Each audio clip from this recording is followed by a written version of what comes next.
Siema, ja jestem Michał, ja jestem Filip, a na tym kanale będziemy zajmować się tym samochodem.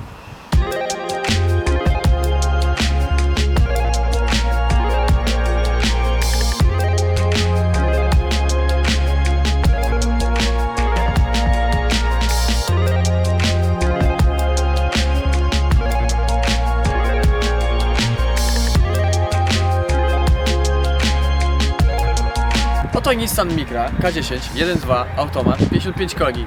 Szaleństwa nie ma, ale jest to Nissan. Jakie auto po 25 latach trzymałoby się tak dobrze jak Nissan? Przede wszystkim rdza, to o czym mówiliśmy wcześniej. Jest kilka rzeczy, które denerwuje, ale jest kilka rzeczy, które jest genialne. Spójrz na te szyby, to jest niesamowite. 92 rocznik. Nowe auta tego nie mają. Jak widzicie, samochód jest czarny. Jest to nasza zasługa. Wcześniej był bordowy, powiedzmy, i powiem szczerze, że nie poszło nam tak dobrze, jak mogło pójść. Tutaj kiedyś była naklejka Nissan Micra, która została przez nas po prostu dziadowsko zamalowana. Zderzak opada, reflektor się już poddał. Tutaj jest pamiątka po wjechaniu w garaż. Każdy się na tym samochodzie uczył jeździć tak naprawdę. Zresztą z tego co wiem, Nissany Micry kiedyś funkcjonowały jako auta do napki jazdy. Mała wskazówka dla każdego, kto na własną rękę chciałby pomalować swój samochód. Świetna zabawa i polecam. Natomiast pan w sklepie na pewno powie wam, że potrzebujecie podkład. Sami ocencie, czy ma rację. Co jest genialne? Zaparkowałem pod blokiem, ktoś rzucił w mój samochód kanapką. Ej, to jest ślad po kanapce. Taką nienawiść wzbudza w nim stara Micra? Jak widzicie, robota była naprawdę profesjonalna. Zadbaliśmy o każdy szczegół. Zapraszam do środka. Samochód jest z automatem. Tak jak mówiłem. Niesamowita rzecz w mieście, bardzo irytująca w trasie. Samochód ma tylko 4 biegi. I wyobraźcie sobie, jaki to musi być dyskomfort jechać tym samochodem po autostradzie.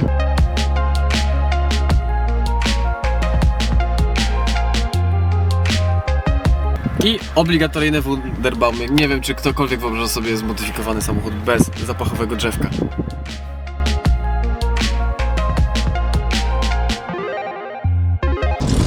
Samochód ma swoje wady.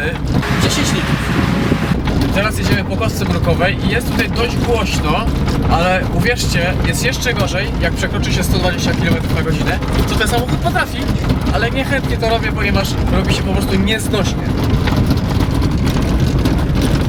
Jak widzicie, samochód jest bardzo wygodny, jest wygodna pozycja za kierownicą. Mimo braku wspomagania, parkowanie jest relatywnie proste.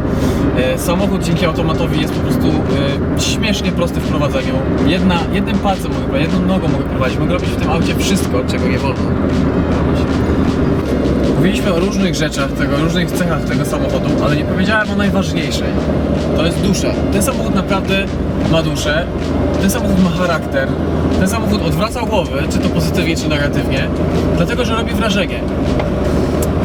Nikt tego nie zrozumie, dopóki takiego samochodu nie będzie posiadać. Stary Nissan po prostu ma coś, czego nie oferują inne auta.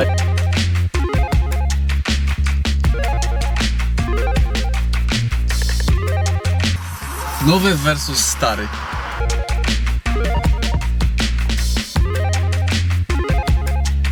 Ten samochód jest absolutnie niezniszczalny. Był z nami w górach, był z nami nad morzem, był z nami za granicą.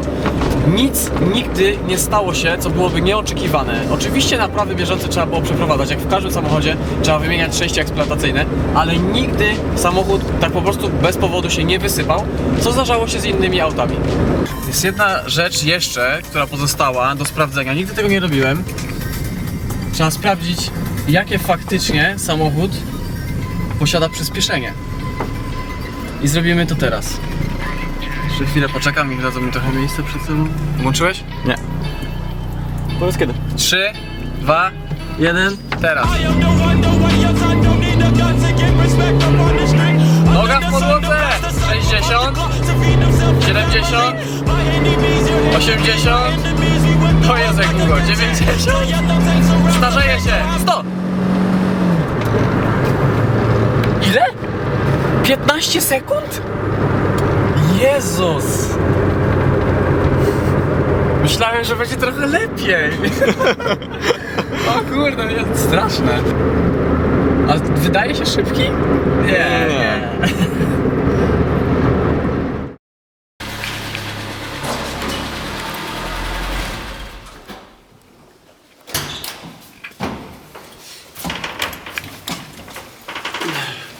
Bierzemy się do roboty.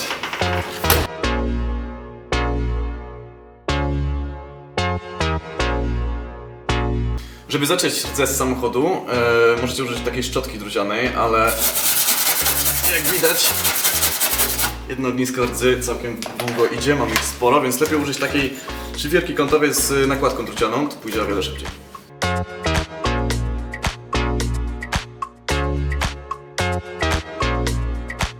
Mniejsze ogniska rdzy, takie jak tutaj, szczotka powinna całkowicie wystarczyć, tym bardziej, że jest to powierzchnia nierówna.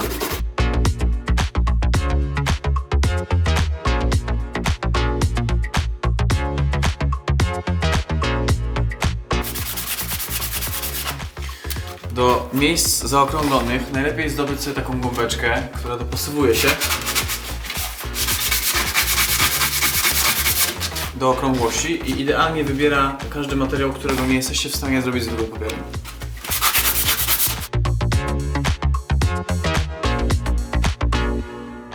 Kupiłem to, a potem na drugi dzień byłem w sklepie i zobaczyłem, że jest identyczny produkt, tylko inaczej zapakowany, 2 razy tańszy. Więc już, że to jest zapakowane niewygodnie, to jeszcze zapłaciłem połowę ceny z tych tarcz za opakowanie samo. Powierzchnia, którą robilibyśmy, nie wiem, 20 minut z papierem ściernym, szlifierką z nakładką szlifującą zrobiliśmy w 20 sekund. Czyli po to leciałem tym papierem ściernym, żebyś to zrobił w 20 sekund? Pokazać różnicę, owszem.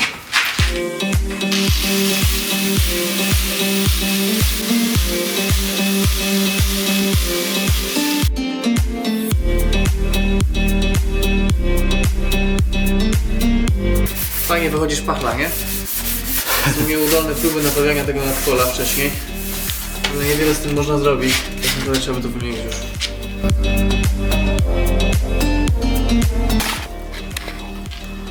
Szpachla, ziom.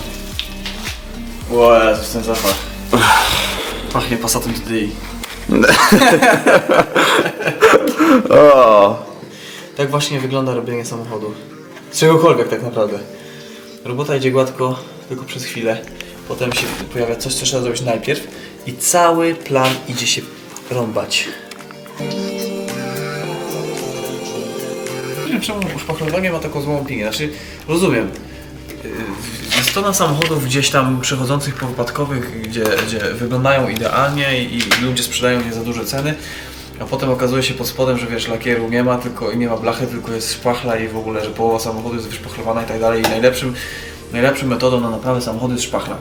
No ale jak masz taką sytuację jak tutaj, ktoś wjechał w garaż, rozwalił nadkole i zrobiła się dziura, no to czym masz to załatać? Masz jechać do blacharza, żeby ci spawał taką milimetrową dziurkę? No. Powinieneś, nie? No. Ja uważam, że nie trzeba.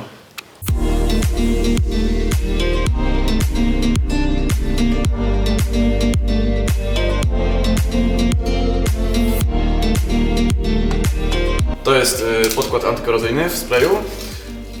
Podłoże oczyszczyć z rdzy, tłuszczu i brudu. Do tego będziemy potrzebować benzyny ekstrakcyjnej i szmatki.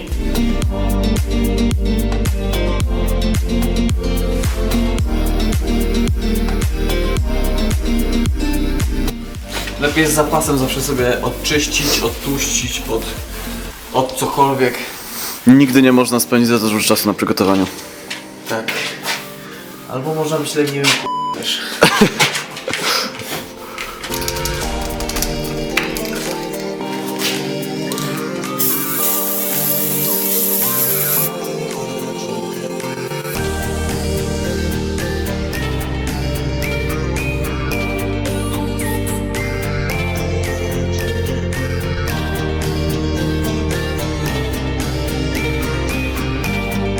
Efekt jest dokładnie taki, jaki spodziewaliśmy. Nie wygładzaliśmy tego szpachlą, nie szlifowaliśmy, bo faktura pozostała, natomiast najbardziej zależało nam na pozbyciu się rdzy, a tutaj się udało. Dzień pracy za nami. Efekt jest, może być, zadowalający. A w następnym odcinku?